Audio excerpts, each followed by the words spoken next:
dan praktisi pendidikan, sering kita ini mendengar bahwa Kalimantan Utara ini sebagai wilayah perbatasan. Tapi fashion sebagai kita orang yang memposisikan di wilayah perbatasan itu kita tidak punya, ya, nggak ada secara masif, ya, secara masif anak-anak muda ini hebat berbahasa Inggris di Kalimantan Utara.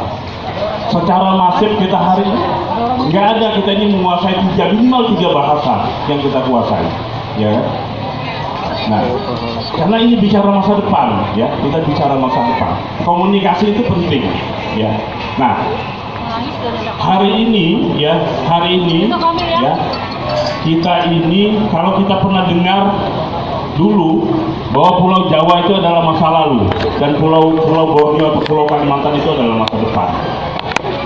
Posisi kita hari ini adalah posisi penduduk yang menghuni Kalimantan. Saya mungkin apresiasi sama FKWT, ya, ini mempersiapkan diri, ya. Salah satu ormas kedaerahan, ya, yang cukup cerdas untuk bagaimana kita menghadap masa depan, ya. Tadi mungkin kalau bahasa harapan ini saya ingat Obama, ya kan? Karena tagline Obama pada saat dia tampil sebagai Presiden Amerika, hope itu harapan, ya, dia tampil itu harapan. Makanya saya lihat gaya-gaya FKWT ini, gaya-gaya Obama, ya. Bagaimana dia mengemas dirinya, ya, yang tidak yang tidak biasa di Amerika. Dia seorang kulit hitam, ya kan? Mungkin di Amerika itu masih rasis, tapi dia mampu mengemas secara cerdas. Nah, mudah-mudahan FKWT saya pikir lebih konsisten dalam mengangkat tema-tema kebangsaan, tema-tema pembaharuan mungkin, ya, untuk bagaimana kesiapan penduduk khususnya Kalimantan Utara untuk menghadapi masa depan. Sedikit mungkin saya melihat, mungkin di sini juga ada teman-teman kampus dan mungkin juga di sini juga banyak calon-calon dewan, ya. Minimal ke depan, ya, kita bangun komitmen, ya kan, anggaran pendidikan itu lebih diperbanyak, ya kan. Kita ini bagaimana, ya, hari ini generasi muda kita hari ini bukan hanya menghadapi penduduk Jawa atau orang Jawa mungkin, ya, orang Sumatera yang hebat-hebat yang memiliki kampus luar biasa, ya, tapi kemudian dengan Cina direspon investasi masuk. Artinya, lalu ketika kemudian masuk investasi itu, maka presiden dikatakan dulu bajingan. Persoalannya ketika kemudian 500 triliun diminta untuk membangun IKN, diminta dialokasikan di APBN, tidak begini. Makanya saya katakan tadi alasan adalah alasan 500 triliun itu sedikit kalau kita bandingkan dengan sumbangan Kalimantan secara global terhadap NKRI. Tapi kenapa tidak dikasih? Ketika kemudian kita bicara investasi investor dari luar, kita dikatakan dukung, itu juga persoalan.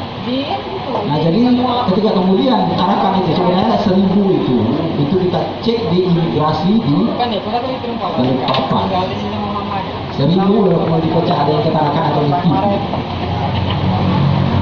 Ya, ada juga dari Cina yang tidak ngerti bahasa Mandarin, yang tidak ngerti bahasa Inggris, bahkan mereka itu ngerti bahasa kampung. Ternyata di sana juga ada bahasa suku-suku, mereka ada bahasa kampung dan lain. Mandarin kadang-kadang juga nggak paham. Untung saya juga tidak paham bahasa Mandarin, karena beberapa kasus kita tangani baru-baru dengan saudara Pedi, dan kemudian tenaga kerja Cina di Tarakan itu sama-sama helper yang dari Cina 30 juta gajinya, sementara yang dari kita itu hanya sekitar 3.800.000. Ini tenaga kerja Cina ini yang sebenarnya tenaga helper itu yang ngajarin dia. Nah, karena tidak nyambung bahasa, satu pakai bahasa Tidung, satu pakai bahasa Mandarin, kelompok-kelompokan sampai dengan kenalan. Nah, akhirnya dari tenaga kerja Cina yang penembak lah. Nah, itu kasusnya kemarin, lalu kemudian kita mediasi, akhirnya Sinbui itu damai. Itu yang pertama yang ingin saya jelaskan. Mudah-mudahan menjawab pertanyaan itu. Yang kedua, sebagaimana yang dalam ekonomi kita kenal istilah capital outflow, capital flight. Barangkali di sini ada mahasiswa. Jadi dua istilah ini adalah sama-sama menjelaskan perpindahan kapital, modal, uang dari satu daerah ke daerah lain, dari negara satu ke negara lain. Cuman motifnya berbeda. Kalau capital flight itu motifnya stabilitas keamanan. Sebagaimana kerusuhan 98 di Indonesia itu capital flight. Jadi uang atau kapital itu berpindah dari Indonesia ke Singapura, Thailand, dan tidak saja uangnya, kapitalnya pindah dengan orang-orangnya sekaligus. Tetapi capital outflow itu murni persoalan bisnis. Ketika kemudian saya punya uang 1 triliun, ketika kemudian 1 triliun itu core bisnis saya adalah properti, ketika kemudian di sini propertinya tidak menjanjikan, tetapi menjanjikan di Sulawesi Selatan, lebih bagus saya investasi di Sulawesi Selatan. Itu namanya capital outflow. Oleh karena itulah kemudian biasanya capital outflow sekaligus orang-orang yang pengikut. Nah, lanjut kaitannya dengan perkawinan dini tadi. Bagaimana yang saya katakan tadi, butuh kecerdasan para pemangku kebijakan untuk menyelesaikan itu. Programnya banyak, memang iya anggarannya ada. Pertanyaannya kenapa tidak terrealisir? Kenapa kemudian tidak tertangani persoalan itu 2 tahun ke tahun meningkat pernikahan dini, perceraian dan lain sebagainya? Ini menandakan bahwa birokrasi ini tidak berjalan. Kenapa birokrasi tidak berjalan? Padahal uang ada, SDM ada, lalu kemudian lain-lainnya ada.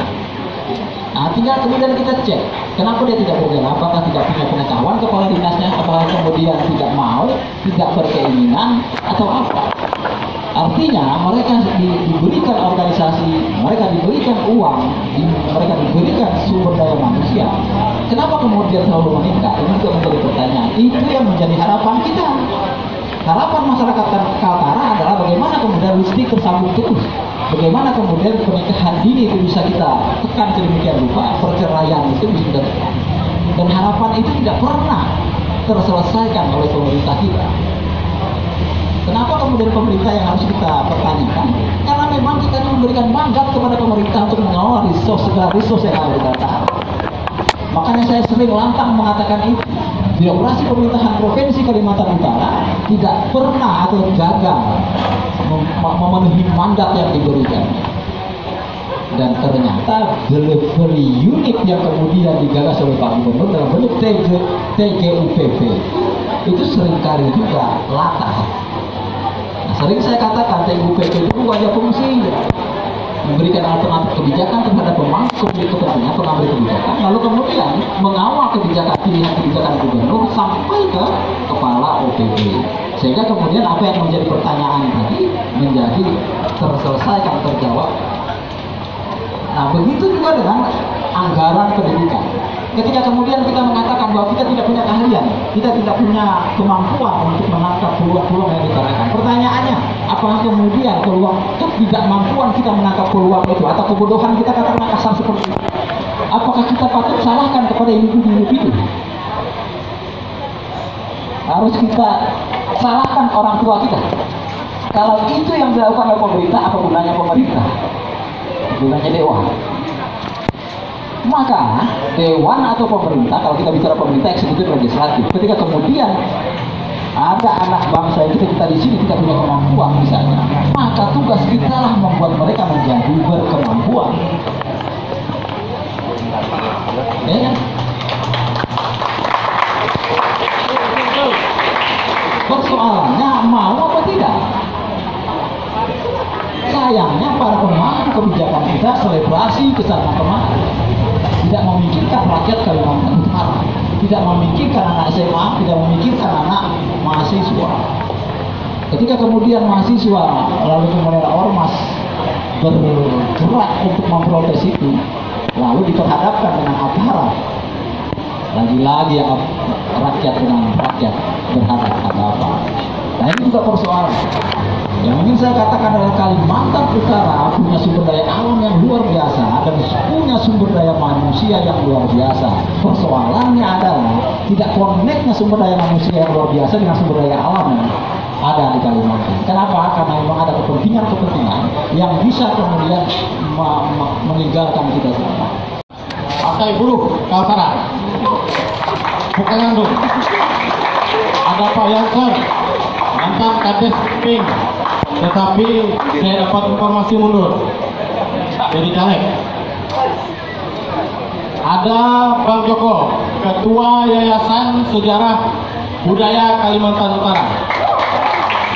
Di belakang teman-teman media banyak aktivis-aktivis, termasuk Bang Peri ya, Ketua PMN Pasukan Merah Nusantara, datang jauh dari Tarakan bersama sekjennya. Ada Bung Roni, Ekuator TV, ada Pak Camat Sekatak, ada Bang Burhan dari PGRI Provinsi, ada Kang Dede dari PT PKN perusahaan lokal. Saya kira di depan saya ini juga ada Bung Rohmat, beliau ini advokat. Bang Jupri SH juga advokat. Kalau Bang Rahman ini dari Rumah Hukum Kaltara, Bang Jupri dari LBH Kaltara. Ada yang menarik, Bang Didin, Bang Jimmy dari Forum Anak Daerah.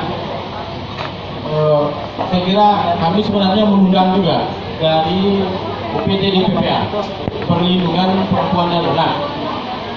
Nah, kebetulan di Bulungan itu sudah ada perda penyelenggaraan Kabupaten Layak Anak tahun 2020. Saya ingat, apakah sudah layak atau tidak, prosesnya masih panjang. Saya lanjut untuk 5 penanya dari Auden. Ya, ini ada Bang Nanang, Ketua Karang Taruna Kabupaten Bulungan. Joko, Ainul. Ya, ini juga aktivis dari Bulungan. Bang Irwin, 3. Sama ini ada dia, 5. Saya mulai dari yang ganas-ganas dulu. Ini kalau baju pemuda Pancasila ini gawat dulu. Ya, silakan Bang Irwin.